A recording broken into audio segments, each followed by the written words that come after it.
Hi, and welcome to Living in El Paso, Texas. My name is John Pena, your favorite real estate agent, and in this episode, we're going to talk about rising interest rates and how that's going to impact the El Paso real estate market. And I'm going to start doing these types of videos just so that I can provide as much value for you, the buyer and or seller, as humanly possible. And so, let's just jump right on into it. So, teaser, stick around to the end because I wrote a little jingle about rising interest rates. So, if you want to hear a song about interest rates, that's going to be at the end. So, this month, Federal Reserve Chairman Jerome Powell, seen here, stated that interest rates are expected to rise at least 3 to 4 times this year, okay? Now, this is pretty darn important, and I'll tell you why if we take a look at this slide here. So, what does this mean for the El Paso real estate market,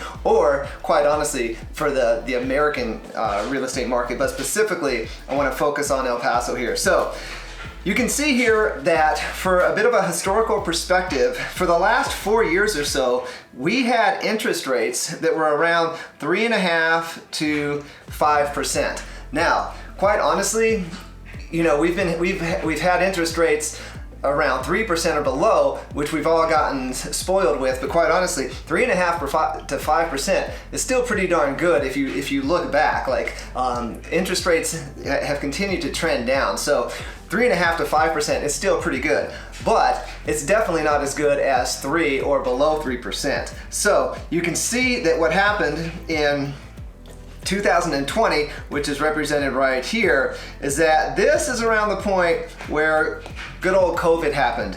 And you can see that basically interest rates were down at basically an all-time low, right? Little point of reference, I kind of coincidentally ended up purchasing my home in May of 2020, and I locked in about 2.75%, which is pretty darn good. You know, that's pretty good. So, what you can see after this, though, is that what started to happen is that in 2021, last year, interest rates started to creep up, and guess what?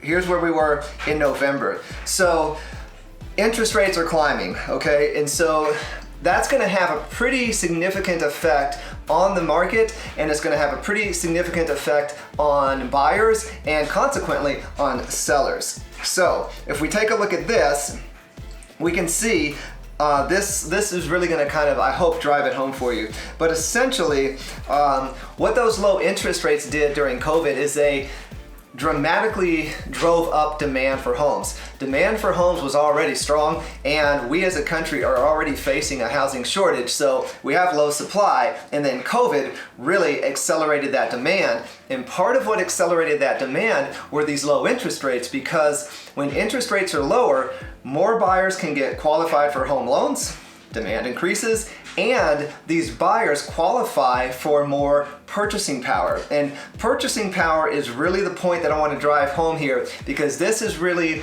how this interest rate increase is going to affect everybody. So if you take a look on your screen here, so let's say that you went out and you got pre-approved for $400,000. All right, and your interest rate was, let's say it was what mine was, 2.75%. You're for the most part going to have a monthly mortgage payment just over $1,600, okay? So now, if you want to keep that same ballpark mortgage payment, you want to keep that same amount of a down payment that you're going to put down on the home initially, here's what happens essentially.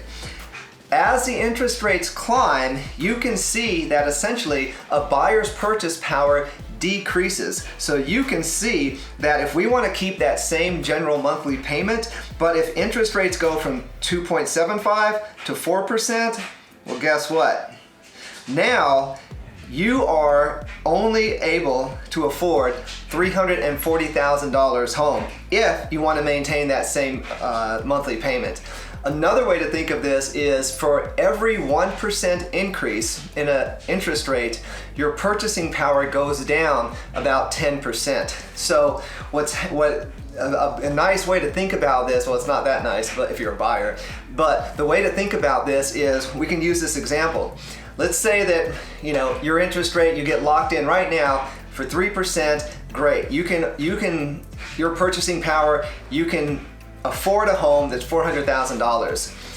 If by the end of this year, if that interest rate goes up to 4%, which you're gonna see it most likely will, all of a sudden, at that 4% interest rate, instead of being able to purchase a home for $400,000, you got to take about 10% off, or about $40,000. So now you're maybe only looking at being able to afford a home that's $360,000.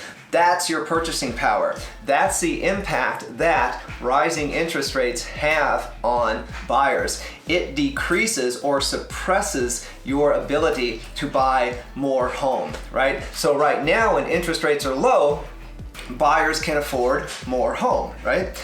As these interest rates go up, you're going to be able to afford less home, and less home, okay? So that is pretty darn important. So let's move on to this guy. So this, I just want to point out that we are expecting interest rates to gradually climb. So let's say the interest rate right now is more or less around, 3.25. And by the way, I've been seeing buyers lock in rates between 3 to 3.5%. So that's pretty much where we are right now.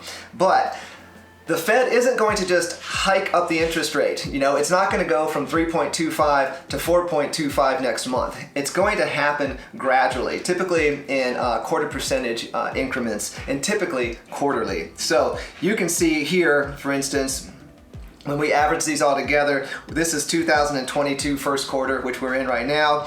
Second quarter, a little bit of a bump.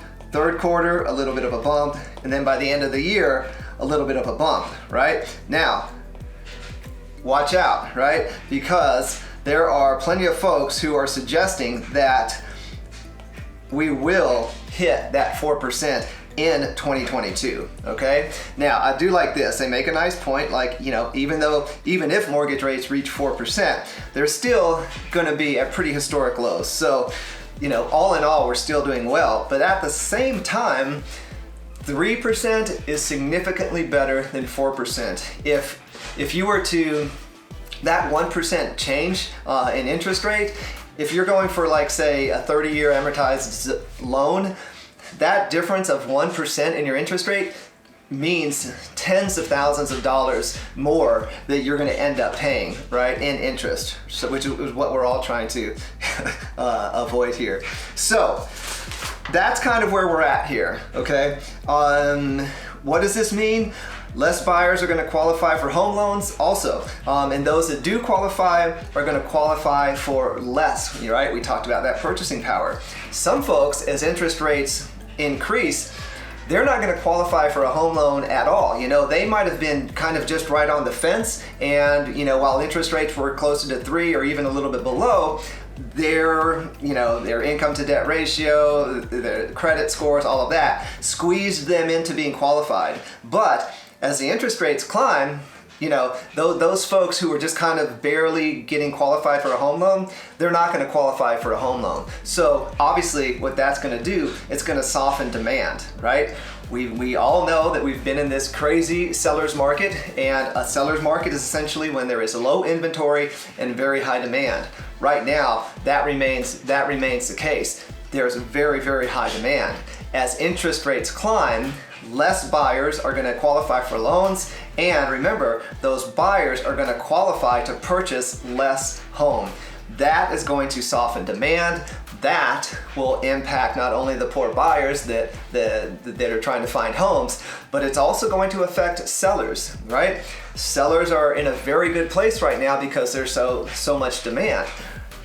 When there's less demand, guess what? Sellers are going to be in a weakened position as well. So, couple other interesting things here. So, last Friday, Redfin reported that the number of homes sold last month was the largest monthly decline since the start of COVID, down about 3.6% from November. So, what they're saying is that home sales prices, the number of homes sold is starting to decline, right? We've seen this gradual, just crazy feeding frenzy. there are signs now in the economy that it's starting to slow, that this seller's market, where homes are essentially flying off the shelves, this seller's market is starting to slow down, okay?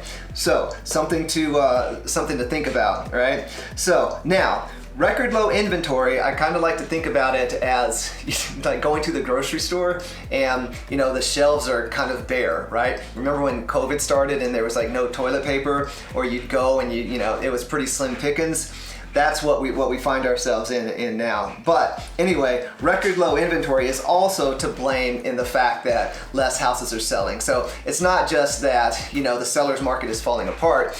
Less homes sold in December than in November because there were simply less homes available to purchase, right? And quite honestly, right now, in January of 2022, it feels like, at least in El Paso, that that there's a handful of homes for sale and everybody and their mother is making an offer on them. So just to kind of keep some perspective there. So one other note, the percentage of homes that sold over list price is down 14%. Okay, so that's something to think about for the sellers. So to kind of sum it up, interest rates are going to go up. There's no doubt about it. They're already starting to go up. What are the implications for buyers and sellers?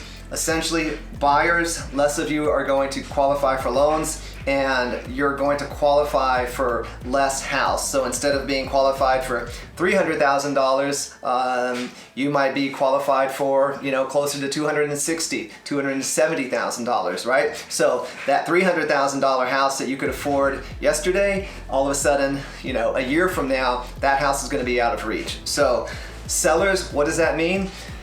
It means that you're still in a pretty good position, quite honestly, because there isn't a ton of inventory, and I don't necessarily see that changing. Some people are speculating that in the summer, builders are going to catch up, and that'll definitely soften your position. But sellers are still in a pretty good position because it's likely that there have been a lot of buyers kind of sitting on the fence thinking that, one, home prices are going to go down. If you're a buyer who thinks that home prices are going to go down, I would disagree. I don't think that's going to happen. Home prices are going to continue to increase. I can give you a fun story about my own house, for instance. I bought my house May of 2020. I paid $207,000 for this house. Just last week, a house 2 doors down from me went on the market for $265,000. Now, I don't know what it sold for, but it sold within a couple of days, which leads me to believe that they got what they wanted for it. That house that sold for $265,000, it might have sold for more. Most homes right now are selling for $5,000, $15,000, even $25,000, $30,000 over the asking price. But let's say it sold for $265,000. It has 3 bedrooms. My home has 4 bedrooms. It doesn't have a pool. My house has a pool. So in less than 2 years, my house has appreciated conservatively $60,000. Quite honestly, I suspect it could be even more. So home prices are not going to go down, okay? The appreciation might slow, but home prices are not going down. But to continue on with that point, there are, I suspect, a lot of buyers who have been sitting back kind of on the fence, hoping that something miraculous is going to happen in the market. Now, as they're seeing, though, wait a minute, interest rates are going up, a lot of those buyers that were on the fence are jumping into the pool and being like, okay, it's go time here. If we really want to get a house, now's the time to do it. And I'll give you one other point that's related to new construction that I think is very important to consider. Right now, most new homes are about 8 to 12 months from completion, okay? New homes are fantastic. Here's the problem with our interest rate situation. Right now, you could get under contract on a new build, okay? Let's say you get under contract on a new home and it's gonna be finished in 12 months. Guess when you lock in your interest rate? You don't lock in your interest rate for your loan on that new house now. You lock in your interest rate when the home is almost done and you're ready to close, which could be 9, 10 months from now. Guess how much the interest rates will have climbed in 9 to 10 months. So this puts the buyers who want to get new construction into a tricky situation because you basically, you're going to end up with a higher interest rate. Some people, this is going to happen a lot, some people, by the time that they lock in their rate, it will have pushed them out of being able to afford the home they got into under contract on now, right? So some of this may sound complicated if you're not into numbers and stats, totally understand, but like I said, if there's anything that we can help you answer, this is why we are here. We want to be the place that is your educational resource. So by all means, if you have questions or comments, please email me or hit me up on my cell phone here. Comments are hard to go through just because there ends up being so many. So if you have questions, please reach out on that. And I wrote a little jingle about interest rates. Now, that may sound weird, and it is. So let me play it for you anyway. Now, let me give you the words here so we have some context. So, interest rates go down, we're happy all around. 1,000 buyers in town, no houses to be found. Interest rates go up, sellers be aware. The buyers that filled your cup have vanished into thin air. Interest rates go down, yeah, we're happy all around. 1,000 buyers in town, no houses to be found. Interest rates go up, sellers be aware. Buyers that filled your cup vanished into thin air.